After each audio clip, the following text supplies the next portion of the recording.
দেখো আমাকে কি ভিডিও করছো। ও তাইলে তো ম্যাম আপনি সব দেখেই ফেলছেন। আর কি বলবো, ভিডিও তো করছি। আপনি আর ওই ছোট সাহেব যে অফিসের ভিতরে এতক্ষণ টাইম ওয়েস্ট করছেন, অফিসে যে কেউ ছিল না, ওই ব্যাপারগুলাই আর কি ভিডিও করছি। আর খেলাটা তো এখন জমা যাইব।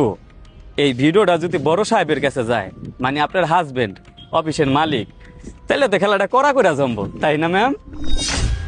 তার মানে তুই কি বলতে চাস, এখন যে ঘটনাগুলো ঘটছে এগুলো তুই সব তোর সাহেবকে বলে দিবি? আচ্ছা ধর, তোকে আমি একটা অফার দিলাম, এই ভিডিও আর এখন যা যা ঘটছে এগুলো তুই তোর সাহেবকে বলবি না। তার বিনিময়ে তুই কি চাস বল, তোরে আমি তাই দিব। আমি যা চাবো তাই পেয়ে যাব? আমার মনে হয় না আমি যা চাবো আপনি তা দিতে পারবেন।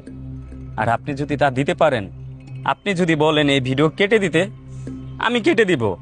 আর যদি বলেন যে সাহেবকে এই ঘটনা বলবো না, তাহলে আমি বলবো না। এখন আপনি বলেন, আমি যা বলবো আপনি তাতে কি রাজি? আচ্ছা, ও আবার উল্টাপাল্টা কিছু দাবি করবে না তো? ওকে কি আমি অফারটা করে ভুল করলাম নাকি বুঝতেছি না কিছু। আর এখন তো এই মুহূর্তে আমার এটা করা ছাড়া কোনো উপায়ও দেখছি না। আচ্ছা ঠিক আছে, বল তুই কি চাস। টাকা চাস? কত টাকা চাস বল আমাকে, আমি তত টাকাই দিব তোকে। ম্যাডাম, টাকা পয়সা তো আমি অনেক কামাই। আপনারা আমারে যে টাকা স্যালারি দেন, ওই টাকা দিয়ে আমার হয়েও বেশি হয়ে যায়। তার মানে আপনি এটা শিওর যে আপাতত আমার কোনো টাকা পয়সা লাগতেছে না, আমার তো অন্য কিছু লাগতেছে। আপনি বুঝতে পারতেছেন না আমি কি বলতে চাচ্ছি?